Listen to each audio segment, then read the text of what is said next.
I have literally never been happier. And I'm so uncertain of what my future will look like and how I will make yoga into a career, but I am so content and just full of joy. And like my mom one day, she was like, I haven't seen you this happy in a long time. And I was like, Mom, let's be real, I've never been this happy. And she was like, yeah, I just didn't want to say that. I am an everyday athlete. I am an everyday athlete. I am an everyday athlete.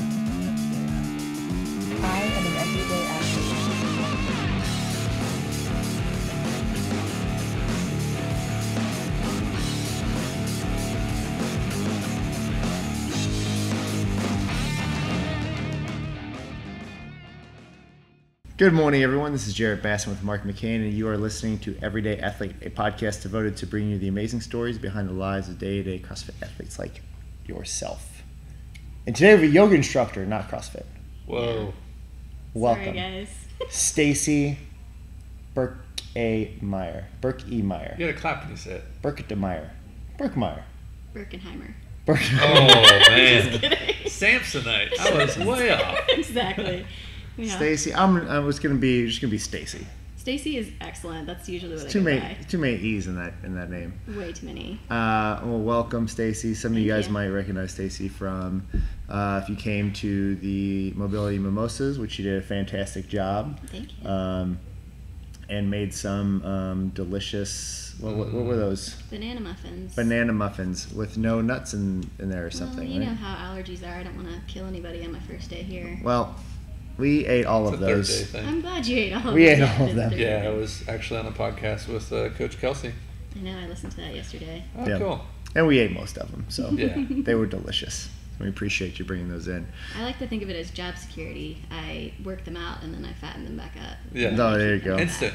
It's the Planet Fitness model. Right. It's the have some pizza after you worked out.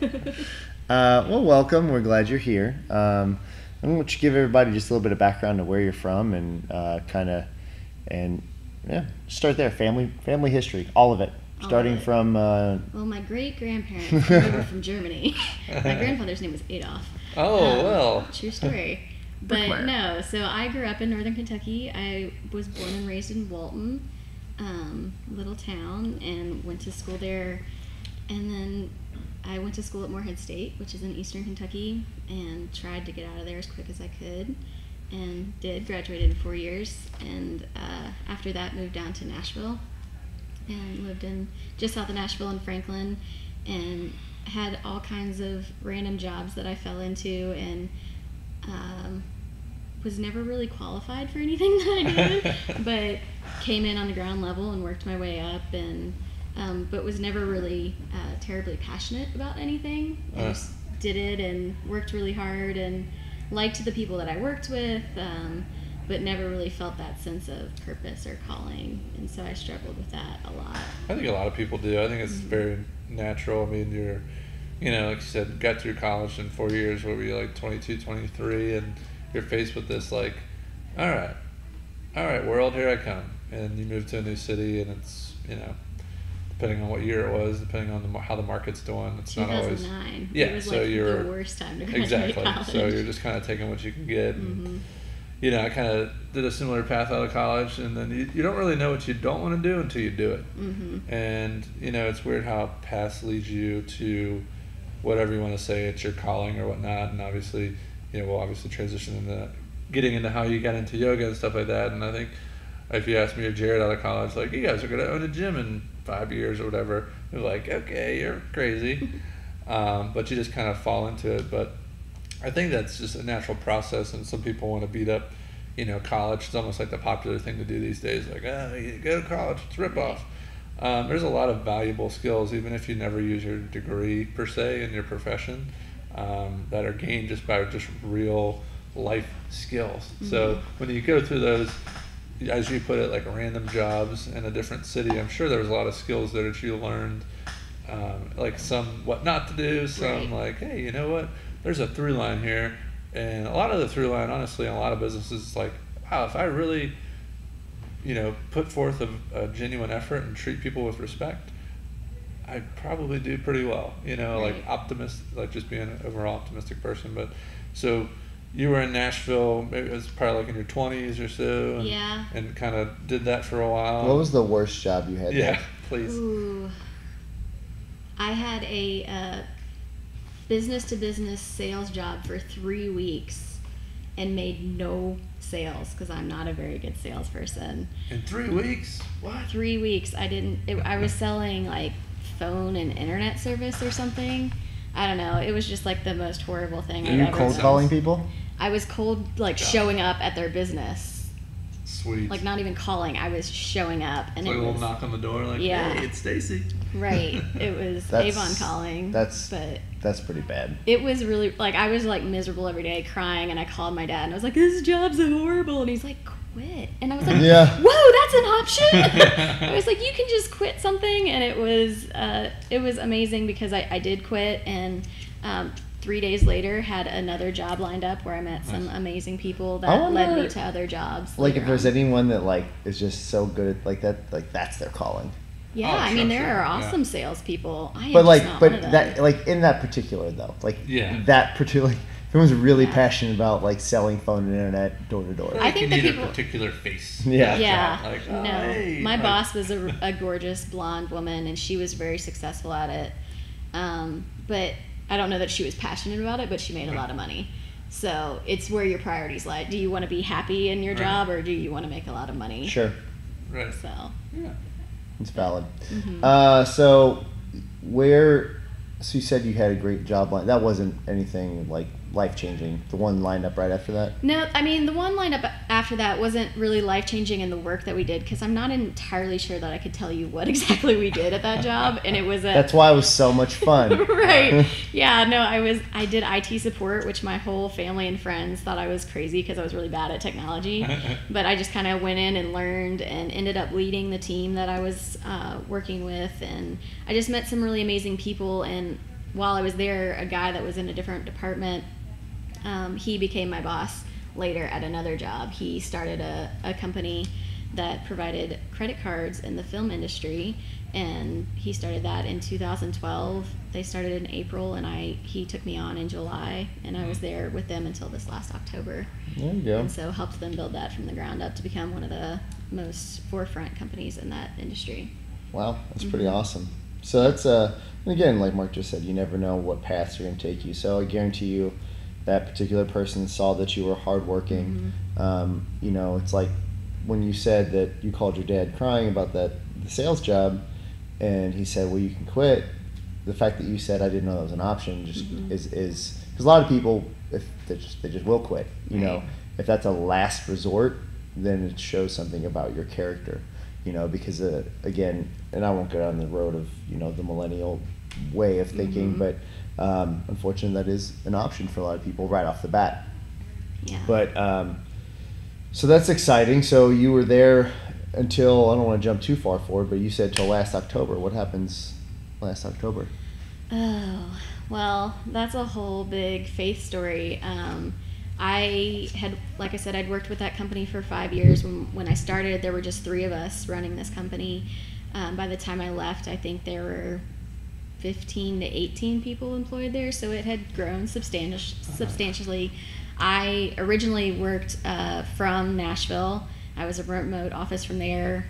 My boss was in Nashville when I first started, and he eventually moved out to LA, and our main office was there. And then when I moved back to Kentucky in 2015, moved back up here, and so I, again, was still satellite, and the larger the company became, most of our employees were based in LA, so it got really hard to be remote, and I was handling all of our East Coast clients and trying to manage our operations from 2,000 miles away, and Wow. it got harder and harder, and I just was having greater discontentment with the work. I wasn't finding joy in it anymore. It was just pretty monotonous and just like, not satisfying anymore. I had built the company to where I was able to take it, and then I was kind of feeling irrelevant. And so I just felt like I was really dreading going back to work after I had gone on this little vacation, and I was like, okay, God, like, what am I supposed to do now? Right. I don't have any other jobs lined up. Like, nothing's on the horizon. I've been looking. I haven't found anything. I've applied to a few things, not getting anything back. And I was like, am I just supposed to quit without anything lined up? And he was like, yeah. And I was like, no, like, that doesn't make any sense at all. And I was like, well, what am I going to do? And he was like, go to Europe. And I was like, doesn't make sense. You don't quit your job and take an expensive European vacation. But I just had this total peace about it. And wow. So I prayed about it for a couple weeks just to make sure that what I had heard was correct. And then I think it was like July 30th or something, I gave my notice, and I told him, I said, hey, I don't have anything lined up. I will give you 2 more months. I will write a training manual. I will train my replacement, because I was handling all the fraud on the credit cards, almost all the customer support, managing our customer support team. So I had a lot on my plate, doing all the invoicing for our clients, which was, close to 1,000 invoices a week. And so it was a lot of stuff. So I said, I'll give you guys 2 months, and then, I'm out of here. October, I think it was like 10th or something like that. Like, that'll be my last day. Or the 13th. It was Friday the 13th was my last day, which I thought was pretty funny. And so I quit my last day was October 13th. I was in LA. I flew home. And then on the next Tuesday, my mom and I went to Italy for 2 weeks. Wow. Yeah. Good for you. That's freaking awesome. Yeah, I had always wanted to go to Europe, and I just never had taken the time. And I'm a single woman who's now almost 31 years old, and I was always waiting for this partner to go on this European trip with. And I was like, well, I could just take my mom, and that would be awesome. And it was so good. Well, and what's cool too is, it's like everything's fine. The world didn't end because you took time for yourself. I think that's we get so wrapped up in our lives that we forget to realize that, like, we'll snap our fingers and we'll both be 40, and it's like, okay, well, what did we do all that work for? It's like you needed to be able to take time for yourself and realize that the world's not going to crumble just because you took some time off. So while on vacation, like, what is going on? Is it like, are you having these like concerns, or is it, like you said, is it kind of like peaceful, or is it kind of like you're feeling some whispers about like what's next? Or prior to quitting, or when we're in Italy? When you're on the trip, like in Europe, is it just everything's Europe, cool and you're just like kind of relaxing, enjoying yourself? Or I don't know that I'd call it relaxing. It was, I had hoped and anticipated that there would be these kind of profound moments of knowing what was coming next. But there weren't. There was just seeing all this culture and enjoying all this food and this wine, and seeing all this amazing art, and spending this time with my mom was, it was really cool. So I had these expectations of having these really deep, insightful moments, and I didn't. And I think that is something that I've learned as I've gotten older, is to let go of the expectations. Because when you have these expectations, it can totally ruin your experience. And so, when I came back from Italy, I was like, I just didn't really get any, like, what's next for me or anything. But I was like, but I had this beautiful experience, and I got to share it with my mom, and, And not to mention, the more you look for something, the harder it is going to be to find it. And I think that's true with any path, any walk of life, any situation. The more you try and shoehorn something together, the less likely you're going to be to find that. I think the more likely you are to be disappointed. Yes. And that's one of those things I'll try to use an example that's why I'm almost like anti-preview for like movies sometimes. So I'm like, I don't even want to watch the preview, because like, especially with like all these like Marvel movies now that obviously have a backstory, like people are like almost trying to write the movie before they go see it, and they're like, well, it's this and this and this, and then whenever they go see it, it's almost like, how can that even be good? Right. Like, it's, I'm sure you still like it to a certain extent, but anyway, so I feel like sometimes we try to draw that same parallel in life. Like you said, Jared, like there's these decade milestones, right? Where it's like, I turned 30, like, all right, what do I have? I turned 40, like, I'm supposed to be here. So we're expecting, like, and that's the view that the world, like, really sells us. Like, you should be, you're this size and this color, so you should be this, and this.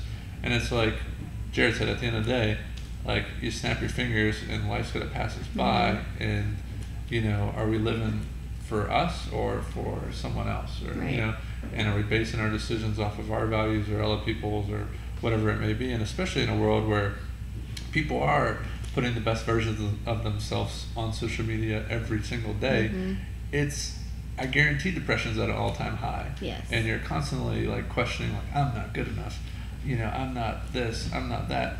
And I think the first and foremost thing why I love the practice of yoga, and where I think it complements CrossFit very well, is it does have this mindfulness about it.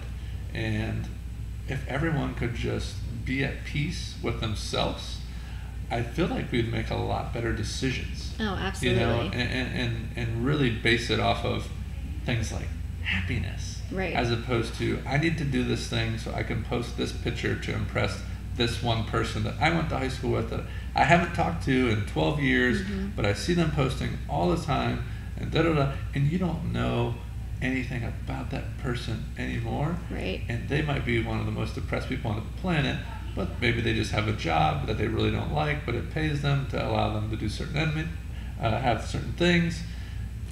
We just don't know the full story. Like, social media is telling such a small tidbit of the story, and we're drawing our own conclusions, and we're comparing, and then we're wondering why that's not us, and so.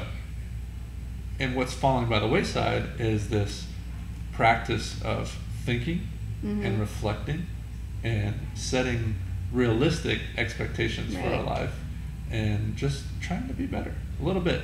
Yeah, I mean, the mindfulness aspect of yoga is something that I think our culture just really, really lacks. And taking the time to slow down and to acknowledge your thoughts without judgment, and to see where your brain and your heart are at, and then really evaluating that and getting to the root of it. And one of the things I've learned in my training is the amygdala part of your brain is the fight, flight, or freeze part of your brain, and we're so overstimulated these days by every time our phone goes off, we get that your amygdala fires, and you're like, oh my gosh, what do I do? Do I fight? Do I flight? And so you're constantly overstimulated, so you're always on the edge. You're always a little bit stressed out. And the more that I've found that I practice my meditation or mindfulness or yoga in general, like, the more that I'm finding that response is not as on the edge of, like, an example, I was driving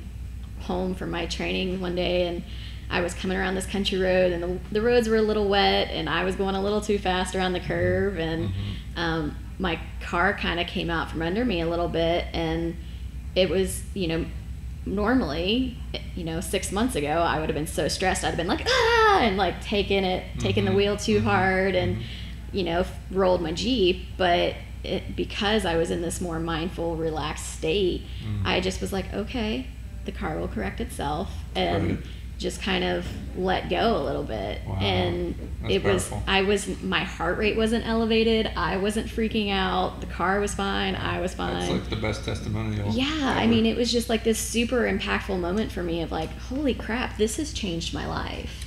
One thing you kind of skimmed over, I want you to maybe talk a little bit more about, is you said maybe in a certain aspect, like, you feel with your heart, and maybe even you process some thoughts with your heart. Again, not to go, we'll go off. We can go there. We can absolutely go there. I want to figure out first how we got to yoga. So Okay. we and then we'll kind of come back around and go through all that. So I, my whole life, have kind of struggled with fitness. I, like most women, have struggled with body image issues. I'm 4'11", so the slightest amount of weight I put on, it's very visible and easy to see. So I've always been a little self-conscious about, like, going into a workout program, and I had excellent fitness teachers at my high school. They taught us about lifting weights and properly doing that, and cardio, but I was never athletic. It's just not my gift. My brother is very athletic and very competitive, and I say he got all of those genes before I arrived.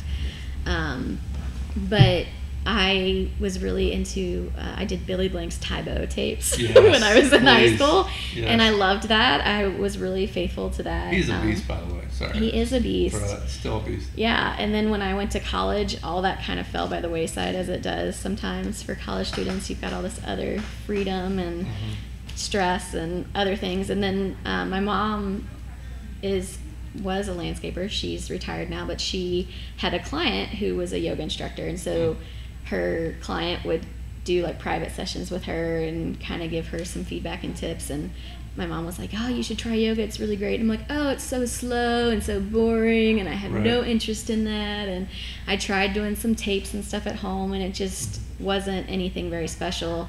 And then when I moved down to Franklin in Tennessee, my friend and mentor Jenny was like, there's this awesome class at the Y. This woman, Pat, teaches it. She's amazing. She really pushes you. It's not this like frou-frou kind of slow flow. She really challenges you. And so I was like, okay, I guess I'll try it. And I did, and I've been hooked ever since. Like, Sweet. Pat was just this amazing, godly woman who really challenged me physically and spiritually, and has just been a huge supporter. Even though I don't live in Franklin anymore, we're Facebook friends, and she's still very supportive. And every time I go back to visit, I take her classes. Oh, sweet. And I just, she was really instrumental. And I remember probably a couple years into starting yoga, so I started taking classes with Pat around the time that I started this most recent job that I had, which was very stressful. So it was nice to have this counterbalance of being able to relax and strengthen my body and my mind. And I remember a couple years into taking Pat's classes, I was like, maybe I should get my certification to teach yoga. But I let this fear hold me back of like, It's the worst. right, like I can't afford to do the training, or I can't make it a full-time gig. Like, it's too hard. And no one teaches yoga full-time, and I don't have a spouse to help with bills or anything It's like crippling.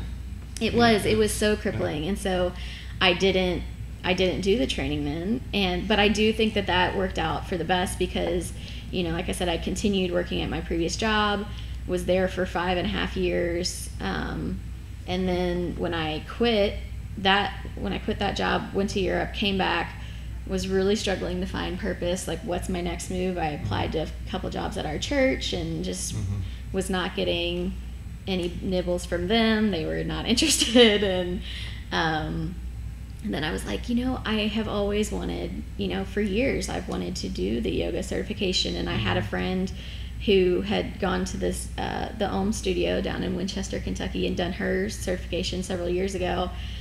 And I looked up here in Northern Kentucky and Cincinnati, and I just nothing was really working out with the timing, and I wanted a personal recommendation. So I had asked some of my yoga instructors here, and like I said, the timing just wasn't working out. And so I emailed the Om place and just said, hey, like, your website's being a little weird. Are you guys still taking registration for the January training?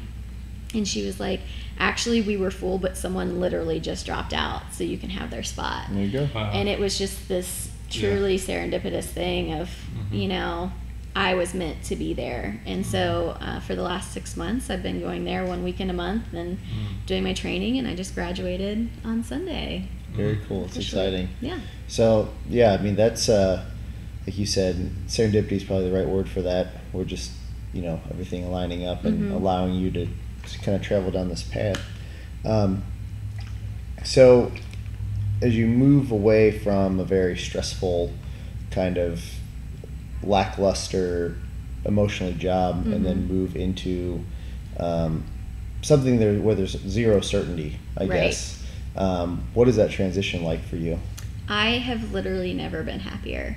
And I'm so uncertain of what my future will look like and how I will make yoga into a career, but I am so content and just full of joy. And like my mom one day, she was like, I haven't seen you this happy in a long time. And I was like, Mom, let's be real, I've never been this happy. And she was like, yeah, I just didn't want to say that. She's like, I didn't want to hurt your feelings, but it's true. I've never felt so confident in something and so sure of myself. And I've always, my dad had said when I quit my job that I needed to find a job where I could serve people and help people, because that's always been my passion. I just love serving others.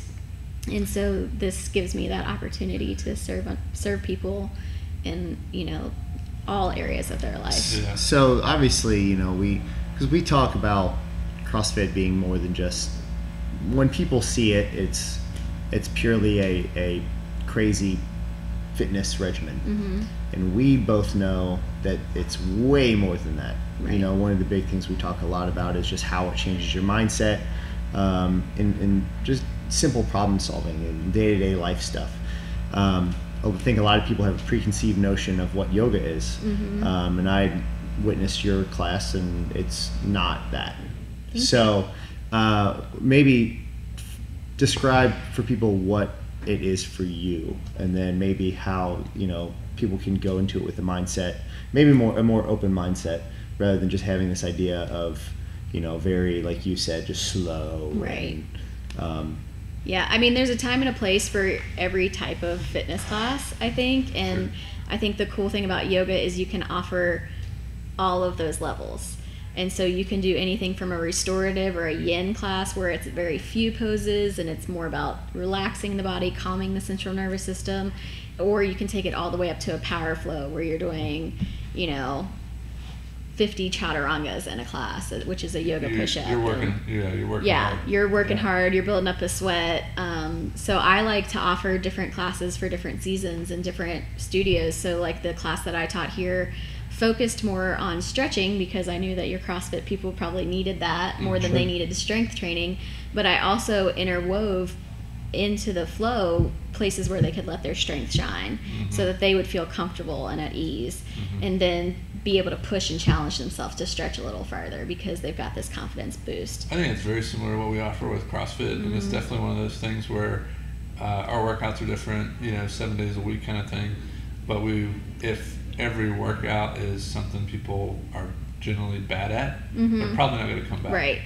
So we have to like you put nicely, interweave movements that are more accommodating for all ability levels and so on and so forth. Because some people, in a basic general sense, some people are going to like the straight stuff, some people are going to like the longer stuff. And obviously in your situation, like I said, some people are going to come in strong, some people are going to come in inflexible, and a lot all over the spectrum. So that's cool that you, especially as an early on instructor, realize that, because sometimes it's like it's going to be my way or the highway, right? And I think that's where a lot of people fail at any type of program, where it's just like, look, if you can't meet my standards, you're out, or whatever. Right. And I've taken classes where the teacher just can't read the room and they can't see that someone's really struggling with something.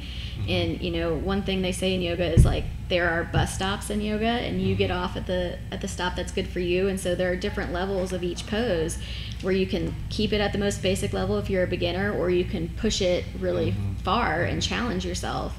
And teachers that aren't mindful of that and don't offer those modifications for people that are maybe not to their level yet, it just kind of hurts my heart. I'm like, oh, but like this person in the back, they really need a modification. And it's like everything in me not to overstep my bounds and just go back and be like, hey, how about you put your knee down here and take a breath when you need to. I think there's two ways of looking at that for sure.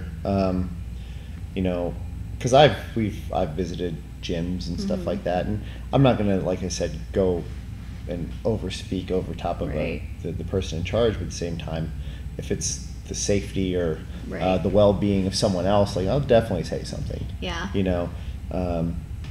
I know Mark said just a little bit ago, talking about like the fullness of your heart. Is that what we're talking about? So it's just feeling with it. So, and even just thinking with it. So I think yoga, obviously. And again, I'm not super. I'm not gonna act like a yogi.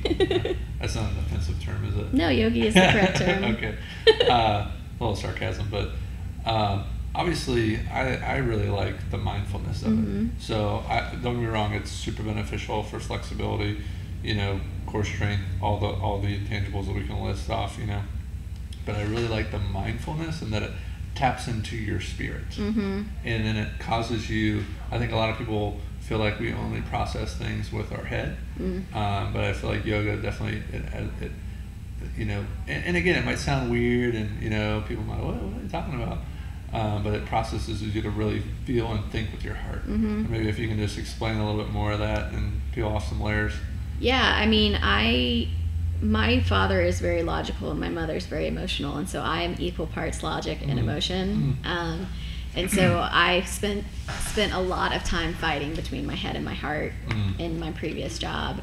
And yoga, and specifically this teacher training, you know, I've been doing yoga for like 7 years, but this teacher training has just amplified all of my knowledge and all of just really all of my yoga practice. And taking that mindfulness aspect into it and meditating each day allows your head to be clearer so that you can hear your heart. Absolutely. And so if you're, you know, our brain is wired to have many, many thoughts, and a lot of people think that meditation or mindfulness is clearing your head completely and having no thoughts, which is impossible because that's not how our brain works. So the goal of meditation is to create bigger pauses between the thoughts. So if you're, you know, say you're sitting and you're meditating and a thought comes into your head, the goal is to acknowledge the thought without judgment and let it go. And then, you know, come back to your breath or your mantra or whatever you're focusing on. And then when another thought comes in, do the same thing. Acknowledge it, let it go. And when you do that, you do begin to make greater space between your thoughts, which makes it less chaotic in your brain. And so you're not having 1,000,000 thoughts a minute, you're having 1,000 thoughts a minute or whatever, you know. You're just decreasing it significantly so that you can really hear the core of who you are and hear where you're being called, or like, you know, this is the logical side of me, but this is the emotional side of me. And today I need to choose the emotional side, and I need to feed that and love on that and nurture that. That EQ, right? That emotion, how hard is that? How hard is meditating? So, like, specifically, you just said taking 1,000,000 thoughts down to, you know, 1,000 thoughts. Like, anyway, I for me personally, again, it might be everyone's different levels, right? But I feel that's very difficult for this average person to be able to, whether they could actually ever really do that. Right. And maybe just some tips on maybe how you've experienced being able to get to a more mindful place with your practice. Meditation can be very, very frustrating in the beginning, but it's a practice. It's not a perfect, you know, it's something that you constantly, in day to day, it's going to be different. Some days I have tons of thoughts racing through my head, or I'm angry with someone and I can't let it go, and or there are days where it's just like, yes, this is what I'm meant to be doing. I think the biggest thing for me with meditation is like counting the breath really helps, because what you need to do is have a mind vehicle, something to give your mind to do so that it's not having a bunch of thoughts. So, you know, if you count your breaths, you count inhale 1, exhale 2, inhale 3, all the way up to 10, and then you start over. So you're giving your brain something small to focus on so that it's not having a ton of thoughts. And it will creep in and you'll have some thoughts, and then as soon as you realize it, acknowledge it, let it go, and come back to counting your breath. So I think that's a really basic and easy. There are several little tools like that you can do. I know, like, snipers in the military use a square breath where they count their breath like a box like breath. A box, and so that's super. Again, I don't regularly practice meditation, but I can tell you anytime that I do engage in that, it's just clearer. You know, I don't know how else to put it. It's your just brain's a little just sharper, clearer. and I feel like just way more obviously focused and relaxed. So I would encourage anyone that especially might be listening to this in the car in traffic right now to just take a deep breath. Well, to that point, what's just like just one simple one that maybe while you're sitting in bed that you can have people try? Yeah, I mean, I definitely recommend counting the breath.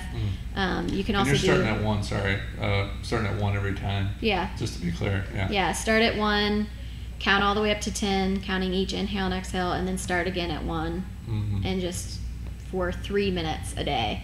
You know, start at 3 minutes. 10 minutes is awesome, but 3 minutes will do. You can do that, or you can focus on the lyrics from your favorite song or a favorite scripture passage, or if you're like, you have an intention, like my intention for this whole thing was to let go. So a lot of times I would meditate and just say, let on the inhale, go on the exhale. Oh, yes. Like You can do some, or peace. You can just, with each breath, think of peace. So simple things like that. The cool thing about meditation is the more that you do it, the more clear and sharp your mind becomes, the brighter colors look, the more you taste food. It's really interesting how, if you're not so distracted, you can really enjoy everything a lot more. Just being present. Yes, you're much more present. Yeah. So how does obviously you're is that something you try and do, have people focus on throughout a class as well? Yeah, so I usually start every class with a seated meditation that's just a couple minutes long, just to kind of get them to come out of their day, wherever they've come from, to come to their mat and just dedicate this next hour or however long the class is to being fully present on their mat, and just giving them a chance to shake off the day, relax their shoulders, take some deep breaths, and then sometimes I'll ask them to set an intention at the beginning of class, whether it be peace or strength or anything like that, and then throughout the class come back to that intention, remember why they're here, being again mindful of why they came to class today, and not just the workout, but this piece of adding their mind and their spirit into it as well. And then during the final resting pose, Shavasana, you always come back to your meditation. So obviously there are physical flexibility benefits from yoga. So we see a lot of people who do exactly what we're doing right now, sitting a lot during their day. Glutes are completely turned off, hip flexors taking the brunt, lower back's in pain. Yes. How does yoga allow you to become not just more mentally more flexible, but physically more flexible?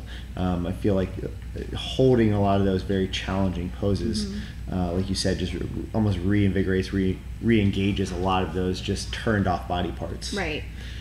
Yeah, so pretty much every pose you do in yoga is a hip flexor, which is why it's so good for you. You're stretching your hips, which... Well, it's quarter extremity, by the way. I mean, that is what we teach. That is pretty much what every major fitness regimen teaches.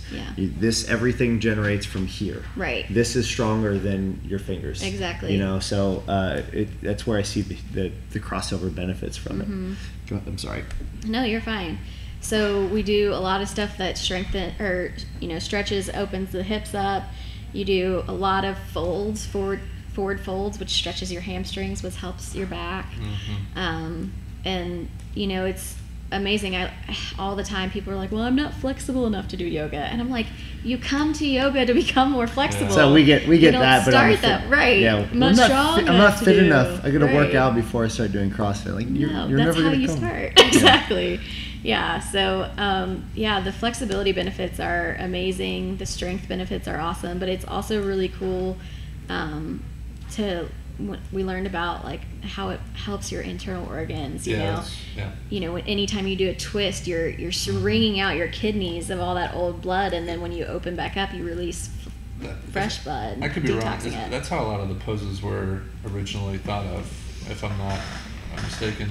And again, I know obviously there's a lot of different realms and practices of yoga, but I want to say, I don't know if I heard it on a podcast or whatnot, but they talked about the origins of yoga stem from a lot of, ancient civilizations. So it's been around for a long time. Yeah, it's been around at least 4,000 years. Yeah, the way the internal organs are designed and just the different poses to get different flow and circulation. So it's, like Jared said, it doesn't get much more functional than that. Right. When you're talking about helping your internal organs produce and work better.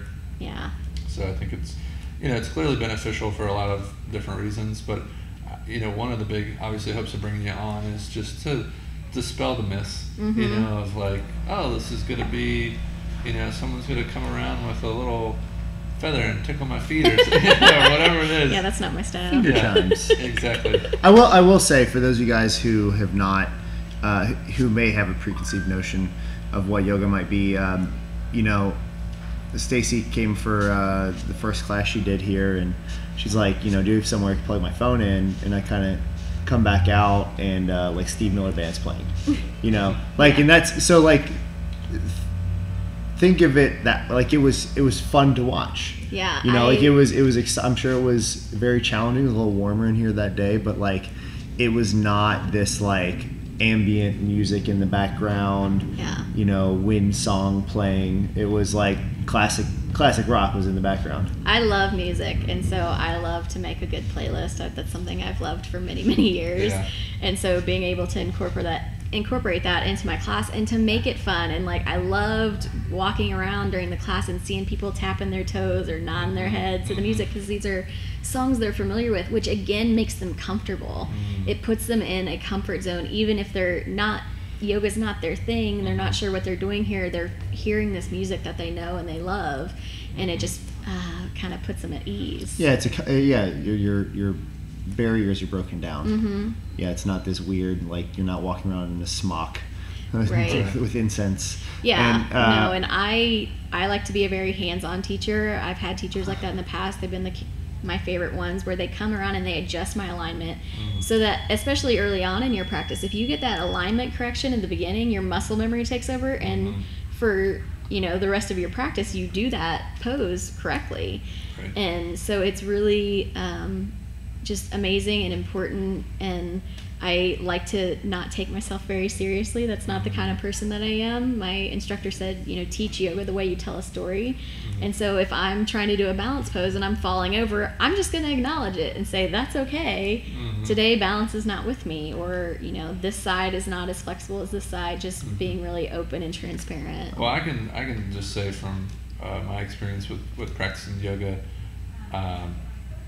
I feel like an idiot, sometimes. Yeah. You know what I mean? So it's vulnerable, though, in people that might not be as comfortable in a space of falling over. Like, you're gonna fall. Right. There's gonna be something that's you're not able to do. Right. So I think it's just like anything else. It's like you said, if you can. I love that you do the mindfulness practice at the beginning, and you're already like setting the expectation. And one of the things whenever I teach some of the more complex Olympic lifts and stuff with CrossFit, I'm like, look, this is learning a new language. You're teaching your body a new language. And Absolutely. if anyone's ever practiced a foreign language, guess what? You don't learn it in a day, let alone a year, let alone maybe even a decade, depending Right. on how often you're using it. So guess what? If it's your first time coming to yoga, you're gonna be tight. You're gonna like. And again, it's just the 2018 world we live in. Like Jared said, we're sitting down, we're driving cars, we're on our phone, we're doing a lot of things daily that promote bad posture, flexibility. So all the more reason to restore the body Right. and the mind in a practice for, and again, like it's an hour out of your day, which can absolutely set the tone. I love that, we're looking at doing this on a Sunday, where you can come in, spend an hour with Stacey, hang out with some good friends afterwards, and really set the tone for the week. Yeah, absolutely. Yeah. Yeah, I think the other thing about yoga that a lot of people are intimidated by coming into this class, and they're going to be all these people and they can do all these things. Yoga is a very self-centered practice, if that makes sense. Like while you're doing the practice, it's all about what's happening on your mat and not comparing yourself to others. And if you're confused about what the poses we're doing, go ahead and look to one of your classmates or to the instructor, Right. but then bring it back to your mat, because it doesn't really matter what anyone else is doing or where anyone else is in their practice. Have you guys ever seen Forgetting Sarah Marshall? Yes. Yeah. It just reminded me of that yoga class he's taking. Yes. He's like, why don't you go into child? So he's like, I can do it. And he just falls over. Like that's exactly what you're talking about. Exactly. Like, don't worry about what's going on. Yeah. But it's funny because as you're speaking, there are so many parallels that you can draw from what we do in a regular class versus what you're doing in a regular class, because it's the same thing. Like, we are asking every day, watch the programming previews, take one of our classes. It's said daily here, give us the hardest degree of difficulty for your ability. That's what we need.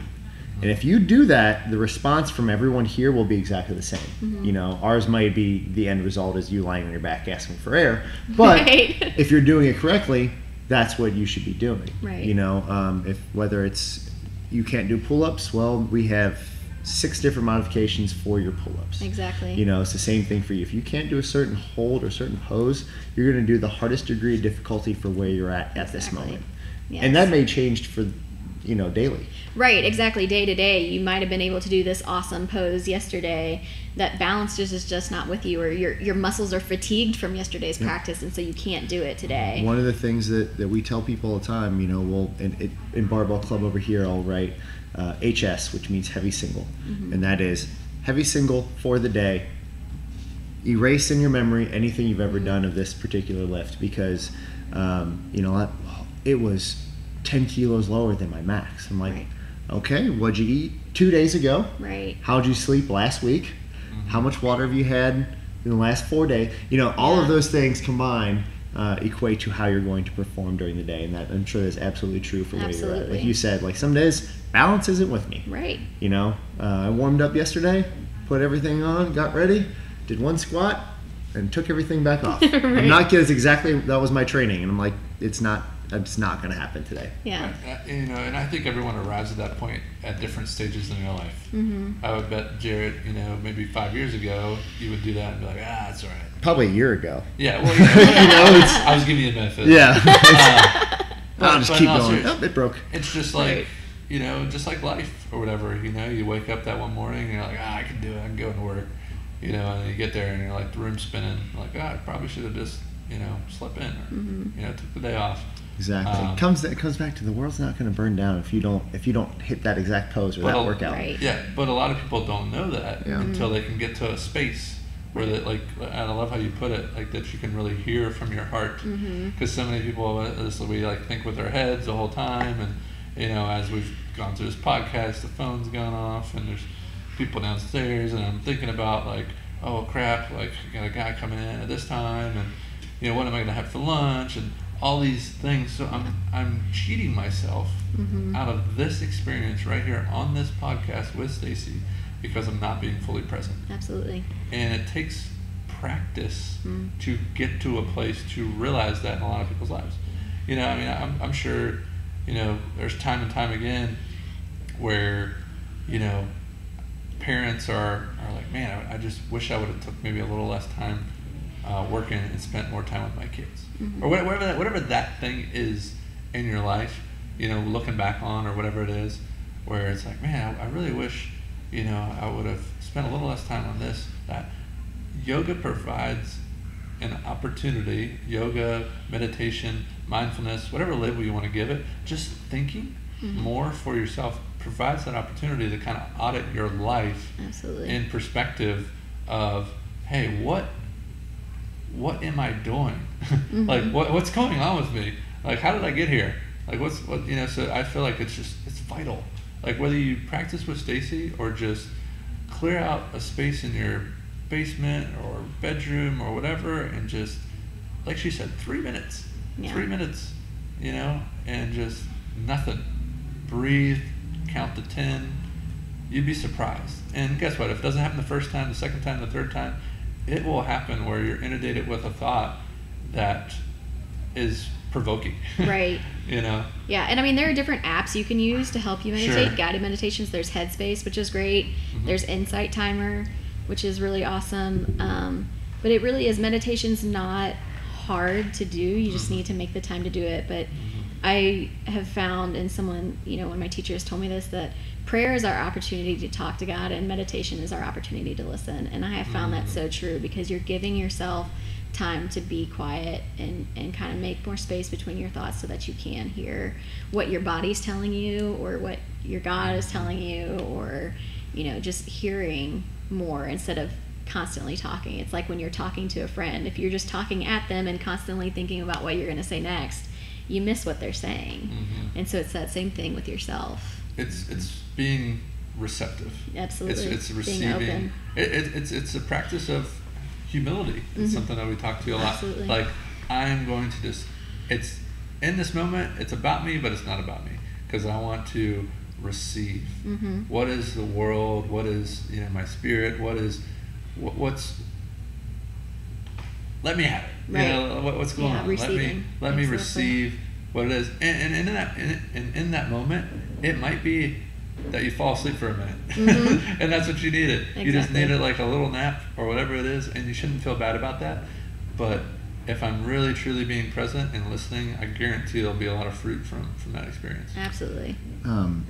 So I know you're kind of just starting this journey, even though it's been going on for a while now, but as far as officially starting this journey, and I know you don't have a full written out plan, maybe just a wish list. Like if you could, there's something that like, man, that would be great to kind of just put it out there so we can hold you accountable. I call you every day and make you worry about it. Yeah. No, I mean, as far as like short-term goals, I want to be teaching here at Triumph, and I've got a dance studio here in Florence that I'm going to be teaching at that I'm very excited about. I'd love to do privates with people, to work one-on-one with where they're at and what they need, and to just love and serve them right where they are.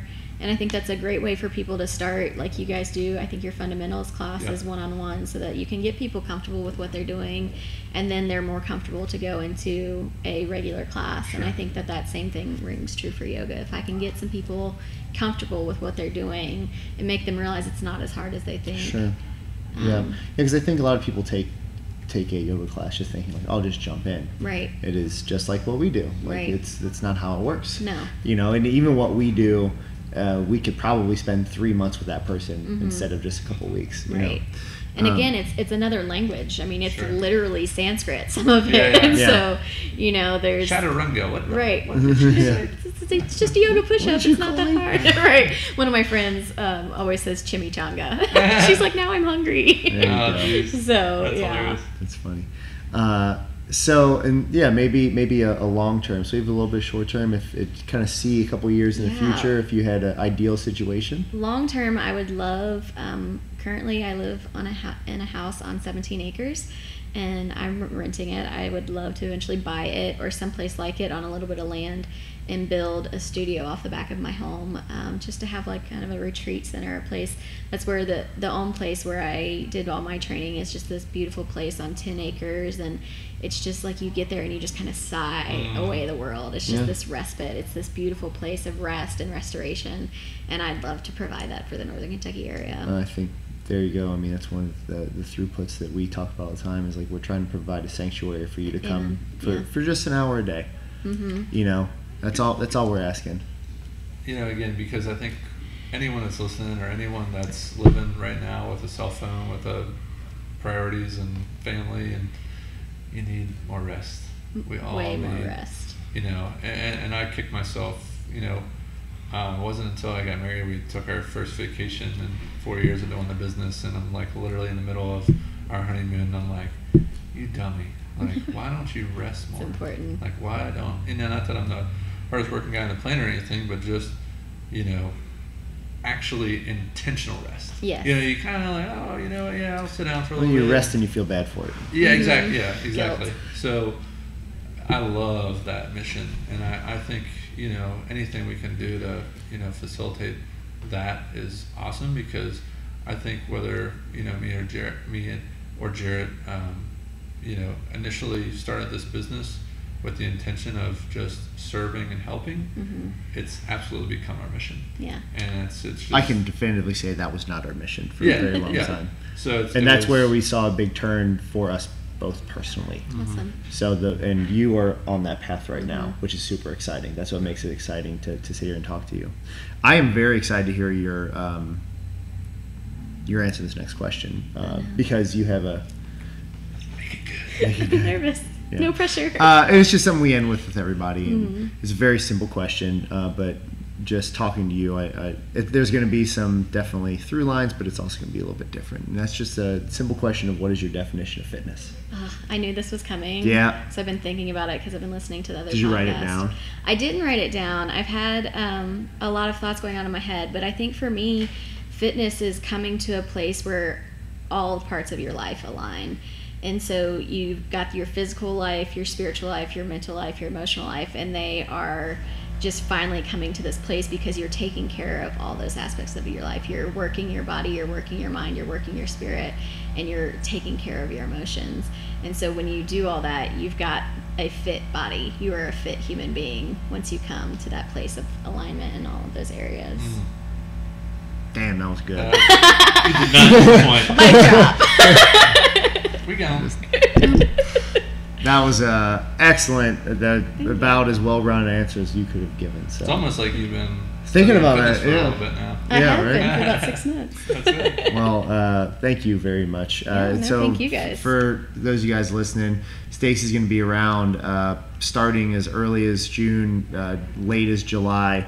We'll be hitting, I think, starting out with maybe 2 a day, maybe two a Just day, a week. 2 a day, 2 a day, 14 yoga. classes a week. No, 2 days per week. Introducing some yoga classes into the gym.